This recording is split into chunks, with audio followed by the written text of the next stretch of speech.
പ്രണയിനി ഭാഗം 16. കീർത്തുവിൻ്റെ കൂടെ വീട്ടിലേക്ക് കയറുമ്പോൾ നന്ദൻ്റെയും ശില്പയുടെയും കണ്ണുകൾ അപ്പുവിലും ആരുവിലും ആയിരുന്നു. ആരും അറിയാതെ. ഏട്ടാ, ഞാൻ പറയാറില്ലേ എൻ്റെ ബെസ്റ്റിയെക്കുറിച്ച്? അവളാണിത്, ആരാധ്യ, ഞങ്ങളുടെ ആരു. പിന്നെ ഇത് ഇവളുടെ ഏട്ടൻ അർണവ്. ശില്പ ഉള്ളതുകൊണ്ട് കീർത്തു ഒന്നും അറിയാത്ത പോലെയായിരുന്നു അവരെ അവന് പരിചയപ്പെടുത്തി കൊടുത്തത്. Hi, I am Nandakishore. Nandan ചിരിച്ചുകൊണ്ട് അപ്പുവിന് നേരെ കൈനീട്ടിയപ്പോൾ അവനും ചിരിയോടെ കൈ കൊടുത്തു. ആരു ആണെങ്കിൽ ഒന്നും മിണ്ടാതെ ചുണ്ടിൽ ചെറു പുഞ്ചിരിയുമായി കീർത്തുവിൻ്റെ അരികിൽ നിൽക്കുകയായിരുന്നു. അപ്പോൾ വേഗം തന്നെ ശില്പയും വന്ന് അപ്പുവിന് കൈ കൊടുത്തിരുന്നു. അവളുടെ ആ പ്രവൃത്തി അപ്പുവിനും കീർത്തുവിനുമൊക്കെ ഇഷ്ടമായില്ല എങ്കിലും വന്നപ്പോൾ തന്നെ ഒരു പ്രശ്നം വേണ്ടെന്ന് കരുതി രണ്ടുപേരും മിണ്ടാതെ നിന്നു. അവിടുന്ന് അങ്ങോട്ട് ശില്പ അപ്പുവിൻ്റെ പിറകെയും നന്ദൻ ആരും കാണാതെ ആരുവിനെ നോക്കി നടക്കുകയുമായിരുന്നു. അങ്ങനെയിരിക്കെ ഓണത്തിൻ്റെ തലേദിവസം ആരുവിൻ്റെ കയ്യിൽ നിന്നും ഒരു ബ്ലൗസ് വാങ്ങിക്കാൻ എന്ന വ്യാജേന ശില്പ വണ്ടിയും എടുത്ത് നേരെ ആരുവും അപ്പുവും താമസിക്കുന്ന വീടിന് മുന്നിലെത്തി. അത്യാവശ്യം വലിയ വീടൊന്നുമല്ലെങ്കിലും ഒറ്റ നോട്ടത്തിൽ ആർക്കും ഇഷ്ടമാകുന്ന തരത്തിലുള്ളൊരു അന്തരീക്ഷമായിരുന്നു അവിടെ. അതുകൊണ്ട് തന്നെ മടുപ്പൊന്നുമില്ലാതെ മുറ്റത്ത് നിറയെ ആരു നട്ടു വളർത്തിയ പൂക്കളൊക്കെ നോക്കിക്കൊണ്ട് ശില്പ അകത്തേക്ക് ശബ്ദമുണ്ടാക്കാതെ നടന്നു ചെന്നു. എന്നാൽ ആ സമയം ആരു കുളിക്കുകയായിരുന്നു. അതുകൊണ്ട് തന്നെ പുറത്തുനിന്ന് കുറേ പ്രാവശ്യം വിളിച്ചിട്ടും ആരും കേൾക്കാത്തത് കൊണ്ട് ശില്പ ശബ്ദമുണ്ടാക്കാതെ തന്നെ അകത്തേക്ക് കയറി. കൂടെ ചുറ്റിലും അവൾ നോക്കുന്നുണ്ടായിരുന്നു. ഇവിടെയുള്ളവരൊക്കെ എവിടെ പോയി? ആരാധ്യയെ എവിടെയൊന്നും കാണുന്നില്ലല്ലോ, സ്വയം പറഞ്ഞുകൊണ്ടവൾ ആദ്യം കണ്ട മുറിക്കരികിലേക്ക് നടന്നു. ആ മുറിയിലെ ചാരിയിട്ട വാതിൽ പതിയെ തുറക്കാനൊരുങ്ങുമ്പോഴായിരുന്നു തൊട്ടടുത്ത മുറിയിൽ നിന്നും അടക്കി പിടിച്ച ഒരു ശബ്ദം അവൾ കേട്ടത്. അപ്പോൾ ഒരു സംശയത്തോടെ അവിടേക്ക് നടന്നു പതിയെ അകത്തേക്ക് നോക്കിയ ശില്പ ഒരു നിമിഷം ശ്വാസം പോലും എടുക്കാനാവാത്ത വിധം തളർന്നു പോയി. ബെഡിൽ കിടക്കുന്ന കീർത്തുവിൻ്റെ മേലേക്ക് ചാഞ്ഞു കിടന്നുകൊണ്ട് ഇരു കൈകളും കോർത്തു പിടിച്ച് അവളുടെ ചുണ്ടോട് ചുണ്ടുകൾ ചേർത്ത് ചുംബിക്കുന്ന അപ്പുവിനെ കാണവേ അവളുടെ കണ്ണിൽ വേദനയും ദേഷ്യവും ഒരുപോലെ ആളിക്കത്തി. ആ നിമിഷം കീർത്തുവിനെ കൊല്ലാനുള്ള പകയും ക്രോധവും ശില്പയിൽ ഉണ്ടായെങ്കിലും താനിപ്പോൾ എന്തെങ്കിലും ചെയ്താൽ അത് അപ്പുവിനെ നഷ്ടമാകാൻ കാരണമാകുമെന്ന ഓർമ്മയിൽ അവൾ പലതും മനസ്സിൽ കണക്ക് കൂട്ടിക്കൊണ്ട് വേഗം തിരിച്ചിറങ്ങി നന്ദൻ്റെ അടുത്തേക്ക് വേഗത്തിൽ വണ്ടി ഓടിച്ചു. വേഗം തന്നെ നന്ദൻ്റെ അരികിൽ ഓടിയെത്തിയ ശില്പ കാണുന്നത് ഫോണിൽ ആരുവിൻ്റെ ഫോട്ടോ നോക്കി കിടക്കുന്ന നന്ദനെയാണ്. അത് കാണവേ അവളുടെ മേകൾ ചുവന്നു. ഓഹോ, അവിടെ അനിയത്തി സല്ലപിക്കുമ്പോൾ ഇവിടെ ഏട്ടനും അതേ പണിയിലാണല്ലേ. അങ്ങനെ ഇപ്പോൾ എന്നെ പൊട്ടത്തിയാക്കിയിട്ട് ആ കീർത്തനയ്ക്ക് ഞാൻ അർണവിനെ നൽകില്ല. ശില്പ ആത്മ. ഹേയ് നന്ദ, എന്ത് ചെയ്യുക? ഒന്നും അറിയാത്ത പോലെ നടിച്ചുകൊണ്ട് ശില്പ അകത്തേക്ക് കടന്നപ്പോൾ നന്ദൻ ഒന്ന് ഞെട്ടിക്കൊണ്ട് വേഗം ഫോൺ എടുത്ത് ബെഡിൽ വെച്ചു. എന്താടി, നീ പോയിട്ട് വേഗം തന്നെ തിരിച്ചു വന്നത്? ആരുവിനെ കണ്ടില്ലേ? ചിരിയോടെയുള്ള നന്ദൻ്റെ ചോദ്യം കേട്ടപ്പോൾ ശില്പയുടെ മനസ്സിൽ കടന്നു വന്നത് അപ്പുവിൻ്റെ കൈക്കുള്ളിൽ ഒതുങ്ങിക്കിടന്ന് അവൻ്റെ ചുംബനം ഏറ്റുവാങ്ങുന്ന കീർത്തുവിനെ ആയിരുന്നു. അതിൻ്റെ ഫലമായി അവളുടെ മിഴികളിൽ കോപം അലയടിക്കാൻ തുടങ്ങിയെങ്കിലും അത് നിയന്ത്രിച്ചു കൊണ്ടവൾ അവനെ നോക്കി. പിന്നെ ഒന്ന് പുഞ്ചിരിക്കാൻ ശ്രമിച്ചു. ഞാൻ അവിടെ പോയപ്പോൾ ആരെയും കണ്ടില്ലടാ, അതുകൊണ്ട് വേഗം തന്നെ ഇങ്ങേക്ക് മടങ്ങി. ശില്പ പറഞ്ഞപ്പോൾ നന്ദൻ്റെ മുഖം സംശയം കൊണ്ട് ചുരുങ്ങി. അതെന്താ, അവിടെ ആരുമില്ലേ? കീർത്തു നിന്നേക്കാൾ മുന്നേ അവരുടെ വീട്ടിലേക്ക് പോയതാണല്ലോ. അത് ഞാൻ അവളെ കണ്ടില്ല. ഞാൻ മുറ്റത്തു നിന്ന് വിളിക്കുക മാത്രമാണ് ചെയ്തത്. മനസ്സിൽ പലതും ചിന്തിച്ചുകൊണ്ട് ശില്പ പറഞ്ഞപ്പോൾ നന്ദൻ ഒന്ന് ചിരിച്ചുകൊണ്ട് തലയാട്ടി. പിന്നെ കുറച്ചു നേരത്തേക്ക് ഇരുവരും ഒന്നും മിണ്ടിയില്ല. നന്ദ, ഞാൻ വന്നപ്പോൾ തൊട്ട് ചോദിക്കണമെന്ന് വിചാരിച്ചിരിക്കുകയായിരുന്നു. നിനക്കെന്താ ആരുവിനെ കാണുമ്പോൾ വല്ലാത്തൊരു ഇളക്കം? കുസൃതി ചിരിയോടെ ശില്പ ചോദിച്ചപ്പോൾ എല്ലാം അറിഞ്ഞില്ലേ എന്ന മട്ടിൽ നന്ദൻ അവളെ നോക്കി ഒന്ന് ഇളിച്ചു കാണിച്ചു. അത് പിന്നെ എന്താണെന്നറിയില്ലടാ, അവളെ എനിക്ക് ഒരുപാട് ഇഷ്ടമായി. പാവമല്ലേ, കാണാനും കൊള്ളാമല്ലോ.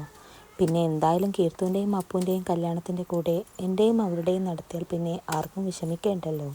ചിരിയോടെ മനസ്സിലുള്ള കാര്യം നന്ദൻ പറഞ്ഞപ്പോൾ ആകെ ഞെട്ടിത്തെറിച്ചുകൊണ്ട് നിൽക്കുകയായിരുന്നു ശില്പ.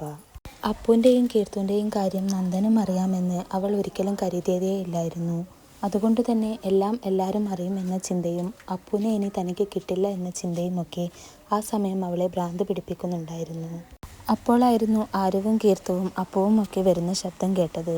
നന്ദ, ഞാനിപ്പോൾ വരാട്ടോ, ഒരു കോൾ ചെയ്യാനുണ്ട്. ഓക്കെ. അവർ നന്ദൻ്റെ അടുത്തേക്ക് വരുന്നതിന് മുമ്പേ ശില്പ ആ മുറിയിൽ നിന്നും ഇറങ്ങി. കാരണം ഇനിയും കൈകോർത്ത് പിടിച്ചുകൊണ്ടുവരുന്ന അപ്പുവിനെയും കീർത്തുവിനെയും കണ്ടാൽ താൻ പരിസരം മറന്ന് എന്തെങ്കിലും ചെയ്യുമോ എന്ന് പോലും അവൾക്ക് ഉറപ്പില്ലായിരുന്നു.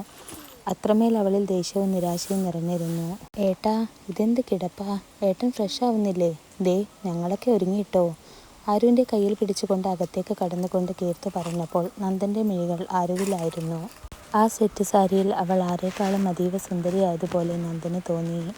ഓടിച്ചെന്നവളെ വാരിപ്പുണരാനും തൻ്റെ ഇഷ്ടം അറിയിക്കുവാനും വെമ്പുന്ന മനസ്സിനെ നിയന്ത്രിച്ചു കൊണ്ടവൻ കീർത്തുവിനെ നോക്കി പുഞ്ചിരിച്ചു. എനിക്ക് ഡ്രസ്സ് ചേഞ്ച് ചെയ്യാൻ കുറച്ച് സമയമല്ലേ വേണ്ടൂ. നിങ്ങൾക്കതുപോലെയാണോ? അതുകൊണ്ട് മക്കൾ രണ്ടും പോയി അമ്മയെ സഹായിക്കാൻ നോക്ക്. ചെല്ല്. നന്ദൻ അത് പറഞ്ഞപ്പോൾ കീർത്തു അവനെ നോക്കി പുച്ഛിച്ചുകൊണ്ട് ആരുവിൻ്റെ കൈയും പിടിച്ചുകൊണ്ട് കിച്ചണിലേക്ക് ഓടി. എന്നാൽ ഇതേ സമയം സാമുവൽ സാറിൻ്റെ കോൾ വന്നതുകൊണ്ട് സംസാരിക്കുകയായിരുന്നു അപ്പു. ഓണത്തിൻ്റെ അവധിയൊക്കെ കഴിഞ്ഞാൽ അതിന് പിറ്റേന്ന് തന്നെ അവനോട് അങ്ങേക്ക് പോണമെന്ന് പറയാനായിരുന്നു സാർ അവനെ വിളിപ്പിച്ചത്. അങ്ങനെ സാറിനോടൊക്കെ സംസാരിച്ചുകൊണ്ട് തിരിച്ച് ഹാളിലേക്ക് നടക്കുമ്പോഴായിരുന്നു ഒരു കൈ വന്നവനെ അടുത്തുള്ള മുറിയിലേക്ക് വലിച്ചിട്ടത്. കീർത്തു ആണെന്ന് കരുതി കുസൃതിച്ചിരിയോടെ മുന്നിലേക്ക് നോക്കിയ അപ്പു വശ്യമായ ചിരിയോടെ മുന്നിൽ നിൽക്കുന്ന ശില്പയെ കണ്ടപ്പോൾ നെറ്റിച്ചുളിച്ചുകൊണ്ട് അവളെ നോക്കി. എന്നാൽ ആ സമയം അവൻ്റെ നോട്ടമൊന്നും ശ്രദ്ധിക്കാതെ അവൻ്റെ ഉറച്ച നെഞ്ചിലേക്കും മുഖത്തും അങ്ങനെ ശരീരത്തിലാകമാനം കാമം നിറഞ്ഞ കണ്ണുകളോടെ നോക്കി നിൽക്കുകയായിരുന്നു ശില്പ. അവളുടെ നോട്ടം അവന് വല്ലാത്ത അരോചകം പോലെ തോന്നി. എന്താ ശില്പ? ഗൗരവത്തോടെയുള്ള അവൻ്റെ ചോദ്യം കേട്ടപ്പോൾ അവൾ പതിയെ ഒന്ന് പുഞ്ചിരിച്ചുകൊണ്ട് അവൻ്റെ മുന്നിൽ പോയി നിന്നു. ശേഷം തൻ്റെ ചൂണ്ടുവിരൽ കൊണ്ട് അവൻ്റെ നെഞ്ചിലൊന്ന് കുത്തിക്കൊണ്ട് അവൻ്റെ കണ്ണിലേക്ക് നോക്കി. ഇവിടം നിറയെ ആ കീർത്തനയാണെന്ന് എനിക്ക് കുറച്ച് മുന്നെയാണ് മനസ്സിലായത്. പക്ഷേ അത് വേണ്ട അർണവ്. കാരണം നിന്നെ നേടാനാണ് ഞാൻ ഇവിടേക്ക് വന്നത് തന്നെ. എനിക്ക് വേണം നിന്നെ. അവൾക്കെന്നല്ല, ആർക്കും ഞാൻ വിട്ടുകൊടുക്കില്ല. എൻ്റെ അല്ലേ നീ, എൻ്റെ മാത്രം. എന്തൊക്കെയോ പുലമ്പിക്കൊണ്ടവൾ അവനെ ഇറുക്കെ കെട്ടിപ്പിടിച്ച് അവൻ്റെ കഴുത്തിൽ മുഖം അമർത്തി അവൻ്റെ ചൂടും ഗന്ധവും ശ്വസിക്കുമ്പോൾ തറഞ്ഞു നിൽക്കുകയായിരുന്നു അപ്പു. ഒരിക്കൽ പോലും ശില്പയിൽ നിന്നും ഇങ്ങനെയുമുള്ള ഒരു സമീപനം അവൻ വിചാരിച്ചതേയില്ലായിരുന്നു. മാത്രമല്ല ഈ ജന്മം കീർത്തുവിനെ വിട്ട് അവന് വേറൊരു ജീവിതം ചിന്തിക്കാൻ പോലും ആവുമായിരുന്നില്ല. അതുകൊണ്ട് തന്നെ ദേഷ്യത്തിൽ അവൻ തന്നോട് ചേർന്ന് നിൽക്കുന്നവളെ പിടിച്ചു മാറ്റിക്കൊണ്ട് അവളുടെ കവിളിൽ ആഞ്ഞടിച്ചു. മേലാൽ നിന്റെ ഈ വൃത്തികെട്ട കളിയുമായി എൻ്റെ അടുത്ത് വരാൻ പാടില്ല. വന്നാൽ കൊന്നു കളയും ഞാൻ, പന്ന. ആകെ പകച്ചു നിൽക്കുന്നവളെ നോക്കി ദേഷ്യത്തിൽ പറഞ്ഞുകൊണ്ടവൻ മുറി വിട്ടിറങ്ങി. അപ്പോൾ അവൻ്റെ മനസ്സിൽ നിറയെ എങ്ങനെയെങ്കിലും ഒന്ന് കീർത്തുവിനെ അരികിൽ കിട്ടിയാൽ മതി എന്നായിരുന്നു. കാരണം അവൾക്ക് മാത്രമേ ഇനി അവനിലെ ദേഷ്യം അടക്കാനാവുള്ളൂ. അതുകൊണ്ട് തന്നെ കിച്ചണിൽ നിന്ന് നട്ട്സ് കഴിച്ചു കൊണ്ടുവരുന്ന കീർത്തുവിൻ്റെ കയ്യിൽ പിടിച്ചുകൊണ്ടവൻ അടുത്തുള്ള മുറിയിലേക്ക് കയറി ഡോർ ക്ലോസ് ചെയ്ത് കഴിഞ്ഞ ശേഷം അവളെ ഇറുക്കെ കെട്ടിപ്പിടിച്ചു. കീർത്തിയാണെങ്കിൽ ആകെ അന്തം വിട്ട അവസ്ഥയിലാണെങ്കിലും അപ്പുവിന് എന്തോ വിഷമമോ ദേഷ്യമോ ഉണ്ടായിട്ടുണ്ട് എന്ന് മനസ്സിലായ അവൾ ഒന്നും മിണ്ടാതെ അവനിലേക്ക് തന്നെ ചേർന്ന് നിന്നു.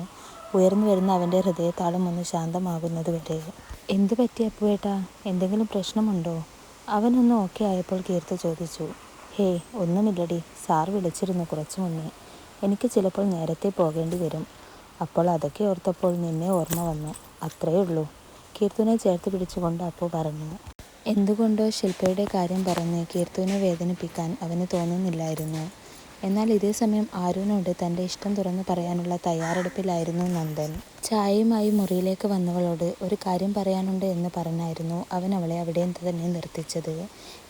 എന്താ നന്ദേട്ടാ? പതർച്ചയോടെയുള്ള അവളുടെ ചോദ്യം കേട്ടപ്പോൾ നന്ദൻ ഒരു ദീർഘനിശ്വാസം എടുത്തുകൊണ്ട് അവളെ നോക്കി. പിന്നെ പതിയെ പറഞ്ഞു തുടങ്ങി. അത് ആരു, പിന്നെ എനിക്ക് നിന്നെ ഒരുപാട് ഇഷ്ടമായി. കല്യാണം കഴിക്കാൻ ആഗ്രഹിക്കുന്നു. ഇപ്പോൾ തോന്നിയ ഇഷ്ടമൊന്നുമല്ല കേട്ടോ. തന്നെപ്പറ്റി ആദ്യം കീർത്തി പറഞ്ഞപ്പോൾ തൊട്ട് എനിക്കിഷ്ടമായിരുന്നു.